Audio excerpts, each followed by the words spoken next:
근감소증을 막으려면 어디를 단련하면 가장 좋을까요? 아, 너무 좋다. 그러니까 우리 몸에 근감소증과 직결된 3대 근육을 뽑으라고 그러면 첫 번째는 이제 엉덩이 쪽에 있는 그 엉덩이 근육, 둔근이라고 하는 근육이고요. 그다음에 이 허벅지 근육이 되게 중요합니다. 허벅지. 또 하나를 더 들면 이제 척추 기립근. 아, 이 세 가지. 특히 이제 엉덩이를 감싸주는 엉덩이 근육과 대퇴사두근, 이 앞쪽에 있는 그 허벅지 근육은 이 두 가지를 합하면 우리 몸의 근육의 한 3분의 2쯤 됩니다. 아, 그래요? 이 두 가지만 합쳐도 3분의 2. 거의 다라고 봐야 되네. 얘네만 키우면 되네. 굉장히 큰 근육이에요. 일단 그 엉덩이 근육, 둔근과 대퇴사두근이 굉장히 중요한 역할을 하는데요. 특히 우리 몸을 바로 세워주고 걷는데도 굉장히 중요한 역할을 하고요. 또 이 근육이 약해지면 이 무릎 관절에도 무리가 가고 걸음걸이가 굉장히 불안정해질 수가 있습니다. 허벅지 둘레가 1cm 줄어들 때마다 당뇨병이 걸릴 위험이 남자는 한 8.3%, 여자는 9.6%까지 증가를 하게 됩니다. 네.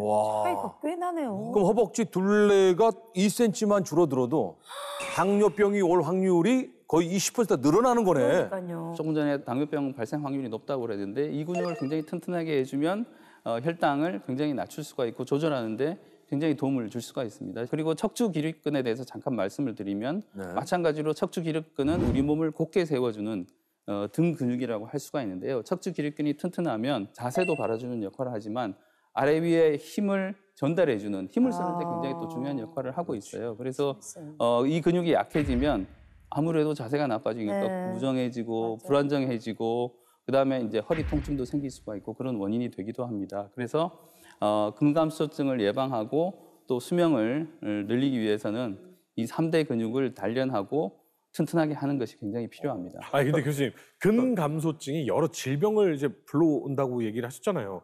근데 근육이 나 요즘에 조금 빠진다라고 해서 나 근감소증인가 보다. 이럴 필요까지는 없는 거죠? 그렇습니다. 이제 뭐 근감소증이 사실은 그렇게 빨리 막 급하게 뭐 아주 큰 수술을 받아서 갑자기 상태가 건강이 나빠지신 분들 제외하고는 대부분 나이가 되면 천천히 좀 진행이 되거든요. 그러다 보니까 스스로 사실은 이제 인지하기가 어려워요. 그렇지. 어제 오늘 뭐 크게 차이가 없는데 본인이 잘 모를 수가 있죠. 근데 한참 지나다 보면 근육이 줄어들고 근력이 감소된 것을 알 수가 있거든요. 그래서 여러 가지 저희가 국제적으로 공인된 SALK-F라는 근감소증 자가진단 설문지라는 게 있어요. 그걸 한번 쭉 체크를 해보시면 거기서 이제 일정 부분 본인이 어떤 문제가 있는지를 확인하실 수가 있거든요. 그래서 한번 체크를 해보시면 될 것 같습니다.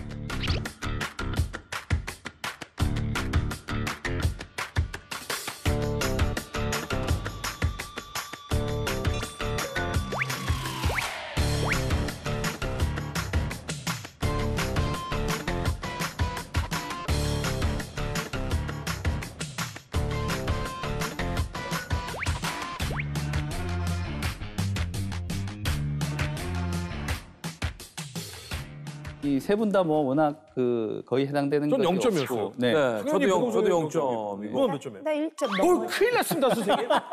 큰일 났습니다. 네. 저는 그 설문지를 보면서 무슨 생각을 했냐면 저희 친정 엄마가 떠오르더라고요. 근데 그 질문지는 사실 저한테는 이게 안 되나? 이게 안 되나 했는데 사실 그 질문지 모든 내용이 저희 친정 엄마한테는 다 안 되는 내용이에요. 어르신들. 그래서 이게 이제 노화가 되고 이러면은 근육이 감소되고 이게 완전히 이제 근감소증 이렇게 가는 거구나. 그러니까 저희 엄마는 다 해당됐어요. 5개가. 그 설문지 자체가 이게 아주 아직 건강하신 분들을 보면 굉장히 쉬워 보이시는데 약간 한 4.5kg가 굉장히 가벼운 것 같지만 이미 어느 정도 기력이 빠지시면 그것도 굉장히 무겁게 느끼실 수도 있고요.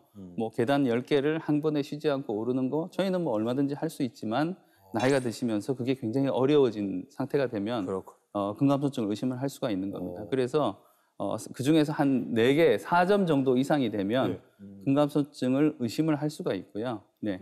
그래서 한번 여러 가지 이 근력 검사나 근육량에 대한 검사를 한번 해보는 것이 필요하겠습니다. 네. 그런데 저희 점수가 아무리 양호하고 좋다고 해도 아까 교수님께서 그러셨잖아요. 이 근감소증이 아니더라도 50세부터는 철저하게 좀 관리가 필요하다. 그러면 교수님, 저희들이 이제 관리를 진짜 하고 싶어요. 정말 건강하게 살고 싶거든요. 그러면 어떻게 관리를 해야 될까요? 네, 크게 이제 기억하셔야 되는 네. 것은 뭐 운동. 운동. 네, 이제 운동 중에 근력 운동이 중요하고요. 근력 운동. 특히 하체 운동. 두 번째는 영양 관리인데요. 영양 관리. 그 중에서 단백질 섭취를 좀 충분히 해주셔야 된다. 단백질 그렇게 섭취. 말씀드릴 수가 있습니다. 우리가 이제 이렇게 제가 말씀을 드리면 한 3개월은 굉장히 열심히 하세요. 단백질도 챙겨 드시고 운동도 열심히 하시고 그러다가 이제 어느 정도 좋아졌어요, 근력이.